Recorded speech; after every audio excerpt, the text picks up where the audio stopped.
नमस्कार, आज हम बात करने जा रहे हैं इनकम टैक्स के बारे में। जी हाँ, वही रकम जो हर साल हम अपने इनकम से सरकार को टैक्स के रूप में देते हैं। पिछले साल सरकार ने एक नया टैक्स रेजिम चालू किया था और हमारे टैक्स एक्सपर्ट से बात करने के बाद हमें पता चला है कि काफ़ी लोगों ने इस नए टैक्स रेजिम को नकार दिया। तो चलिए हम बात करते हैं ईएनवाई के मयूर शाह जी से और जानते हैं कि लोगों को ये नया टैक्स रेजिम क्यों नहीं पसंद आया। मयूर जी, स्वागत है आपका हमारे इस शो में। क्या आप हमारे दर्शकों को बताएंगे कि पुराना टैक्स रेजिम और नए टैक्स रेजिम के बीच में क्या डिफरेंस है और लोग नया टैक्स रेजिम में क्यों नहीं स्विच ओवर कर रहे हैं? धन्यवाद।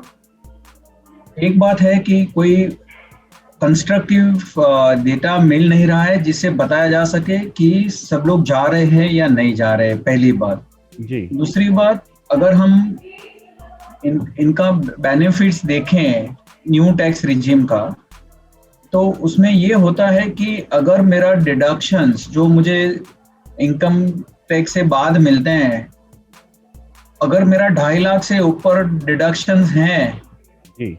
तो मुझे ओल्ड रिजीम सूटेबल करता है। एंड हम ये देखें कि जो सैलरीड एम्प्लॉय हैं वो जनरली रेंटेड अपार्टमेंट में रहते हैं जी। और बिकॉज वो रेंटेड अपार्टमेंट में रहते हैं उसकी वजह से उनका डिडक्शंस अच्छा होता है फ्रॉम टैक्सेबल इनकम से। करेक्ट। उस वजह से वो प्रिफर करते हैं कि वो ओल्ड रिजीम में ही करें ताकि उनको ठीक से एडवांटेज मिलता रहे। और यही कारण से गवर्नमेंट ने भी रखा है कि जिसको भी बेनिफिट हो वही वो न्यू रिजिम में जाए, वरना वो ओल्ड रिजिम में। So that was the advantage of both the system एक साथ रन कर रहे हैं, ओल्ड रिजिम और न्यू रिजिम। ये बेनिफिशियल है कि जो भी टैक्स पेयर को ठीक लगता है वो यूज कर ले। So that was the most advantages option जो टैक्स पेयर को दिया गया था, तो वो एक सबसे बेहतर बात थी उसमें। जी सर, ऐसा क्या नहीं देखा जा रहा है कि जो नया टैक्स रिजीम है वो फोर्स्ड सेविंग को इनकरेज नहीं करता है? जैसे हमारे पुराने टैक्स रिजीम में टैक्स पेयर जो है कि काफ़ी पैसा इन्वेस्ट करते थे पीपीएफ में, से म्यूचुअल फंड्स में या इंश्योरेंस में, ताकि उनका सेविंग हो। तो इस तरह से एक सेविंग, फोर्स्ड सेविंग भी होता था और जो है टैक्स डिडक्शन भी मिलता था। बट नए रिजीम में ऐसा कोई प्रावधान नहीं है। आपकी बात ये सही है कि नए रिजीम में ऐसा प्रावधान नहीं, या आप इन्वेस्ट करो तो आपको टैक्स एडवांटेज नहीं मिलता है। लेकिन ये सोचिए कि जो लो इनकम ग्रुप है जिनको ये सेविंग करना ही मुश्किल होता है, चाहे ओल्ड रिजीम हो या न्यू रिजीम हो, तो उनको वो डिडक्शन का एडवांटेज मिल ही नहीं रहा था। अब इसकी वजह से क्या था कि अगर न्यू रिजीम की आने की वजह से उनका टैक्स ऐसे भी बच जाता था। सो जो सेविंग नहीं कर पाते थे उनके लिए ये न्यू रिजीम एकदम एडवांटेजियस थी और फायदा कारक थी, जबकि ओल्ड रिजीम जो सेविंग कर पाता है उनके लिए फायदा कारक है। तो मेरे हिसाब से तो गवर्नमेंट ने ये सोचा है कि जो नहीं कर पाते हैं उनको भी टैक्स एडवांटेज दिया जाए और जो कर पाते हैं उनको भी टैक्स एडवांटेज मिला जाए। तो वो इसीलिए दोनों सिस्टम साथ में ही चल रही है, उससे हर एक टैक्स पेयर को फायदा है, दोनों कैटेगरी की नीड को एड्रेस किया जाता है। तो मेरे हिसाब से न्यू रिजीम को खत्म तो नहीं करना चाहिए, वो रहना चाहिए, ताकि जो सेविंग नहीं कर पाते हैं लेकिन उनको टैक्स का एडवांटेज मिलता रहे। उसी तरह जो सेविंग कर पाते हैं उनको तो एडवांटेज मिल ही जाएगा ओल्ड रिजीम के हिसाब से। सो मेरे हिसाब से तो दोनों बेनिफिशियल ही है।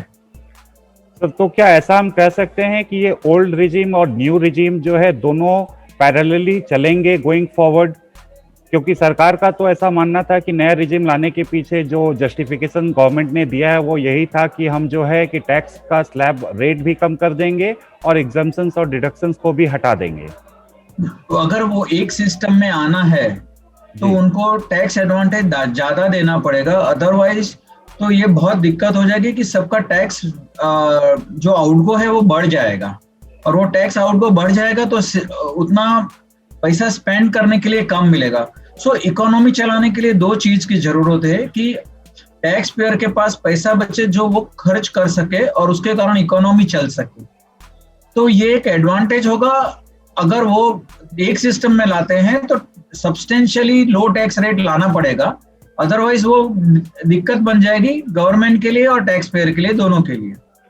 तो आपके हिसाब से जो नया टैक्स रिजीम है इसमें सरकार को क्या चेंजेस करना चाहिए ताकि नए टैक्स पेयर जो है पुराने रिजीम से नए रिजीम में स्विच ओवर हो सके?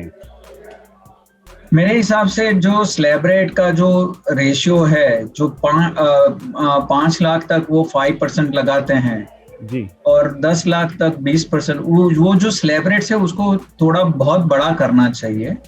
तो अर्लियर जो नया कोड आने वाला था, डायरेक्ट टैक्स कोड, जिसमें दिया गया था, उस तरह से कुछ रेडिकल चेंज आएंगे तो डेफिनेटली एडवांटेजेस होगा सबके लिए।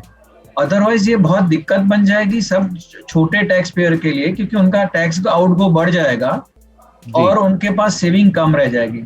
आज हम देखें तो अपना ज्यादातर पॉपुलेशन मिडिल इनकम लेवल पे रहते हैं। करेक्ट। तो उनके लिए एक बहुत ही दिक्कत बन जाएगी अगर ज्यादा टैक्स भरना पड़ा तो। ओके, तो सर क्या ऐसा भी हम देख रहे हैं कि जो नया टैक्स रिजीम है ये जो है कि ज़्यादातर आज के नए मिलेनियल्स के, आज के यूथ को अट्रैक्ट करने के लिए है, जो कि ज़्यादा फोर्स्ड सेविंग में विश्वास नहीं रखते हैं और उनको अपने सैलरी का ज़्यादा से ज़्यादा हिस्सा पैसा उनके हाथ में चाहिए होता है? ये आपकी बात सही है कि मिलेनियम का जो थिंकिंग है कि पैसा ज्यादा स्पेंड करने के लिए मिले और वो सेविंग करेंगे तो उनके पास रहेगा नहीं। बट आप ये भी सोचिए कि लेबर रिफॉर्म लाने के लिए गवर्नमेंट बहुत मेहनत कर रही है, जहां पर सोशल सिक्योरिटी सिस्टम बहुत अच्छे से एस्टैब्लिश करने की ट्राई कर रहे हैं। आज होता है कि आज पैसा मुझे मिले जो मैं स्पेंड कर सकूं, लेकिन इफेक्टिव सोशल सिक्योरिटी सिस्टम नहीं रहा तो वही मिलेनियम को आगे जाके बहुत दिक्कत होने वाली है। तो मेरे हिसाब से तो ये ठीक है कि हम वन टैक्स रेट और सिंप्लिसिटी ला दे। I think the advantage was not this new tax regime. ये सिर्फ मिलेनियम को सोच के नहीं बनाया गया था, to simplify the taxpayer filing their return, उस चीज के लिए बनाया गया था। उसमें ये होता था कि आपको कोई डिडक्शन वगैरह नहीं कैलकुलेट करना है और सिंपली आपका कितना इनकम है और कितना टैक्स है वो भर के रिटर्न फाइल कर सके, तो हर कोई रिटर्न फाइल कर सके आसानी से बिना कोई कंसल्टेंट की मदद के। उस हिसाब से ये सिस्टम बनाया गया था।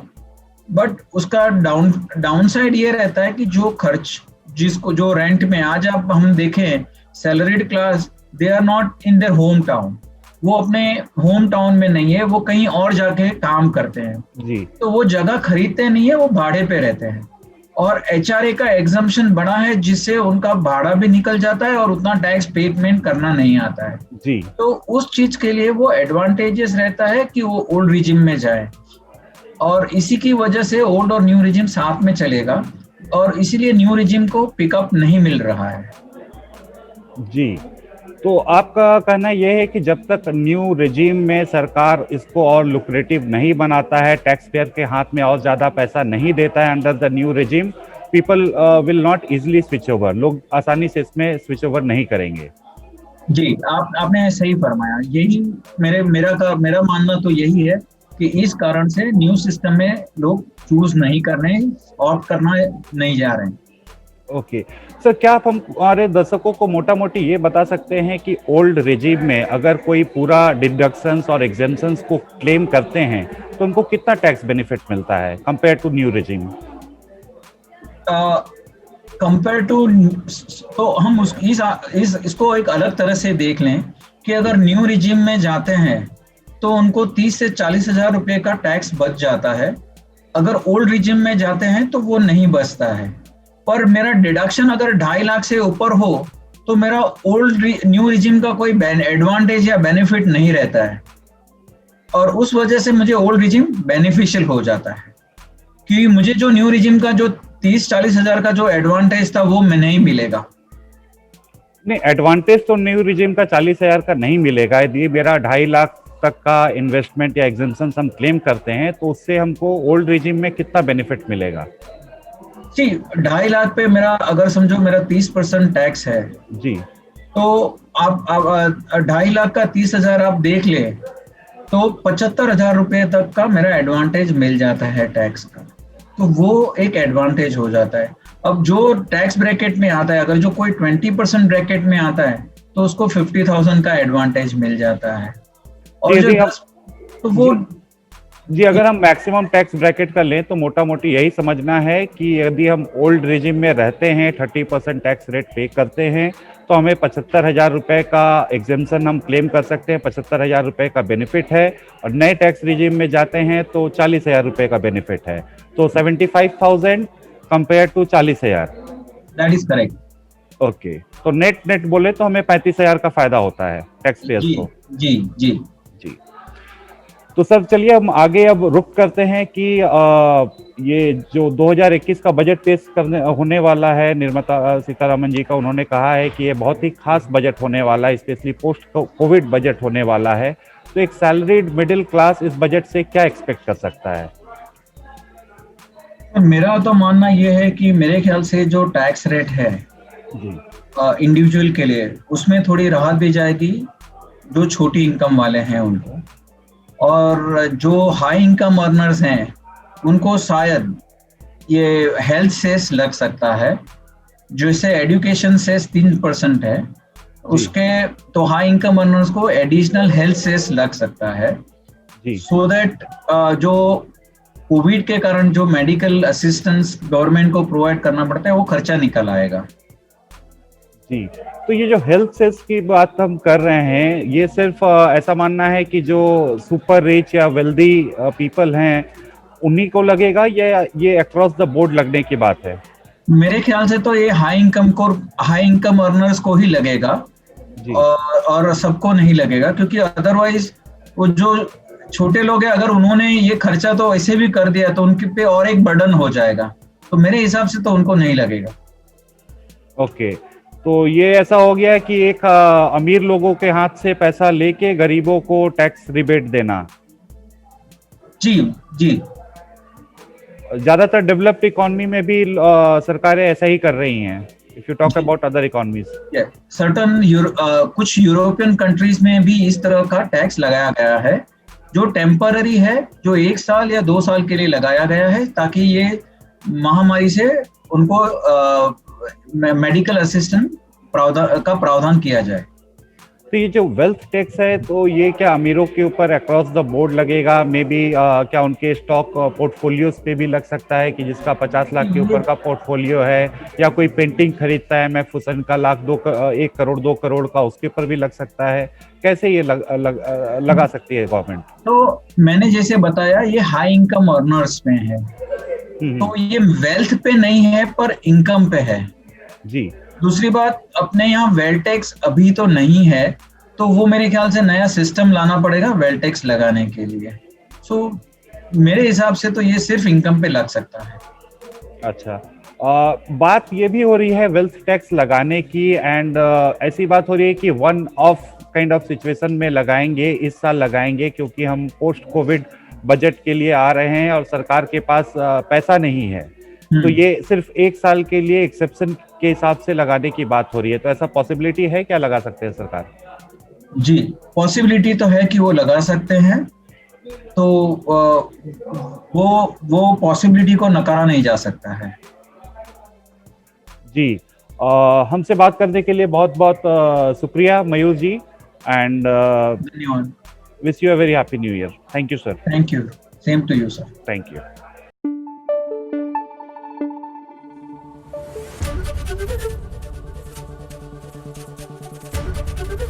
एबीपी न्यूज आपको रखे आगे।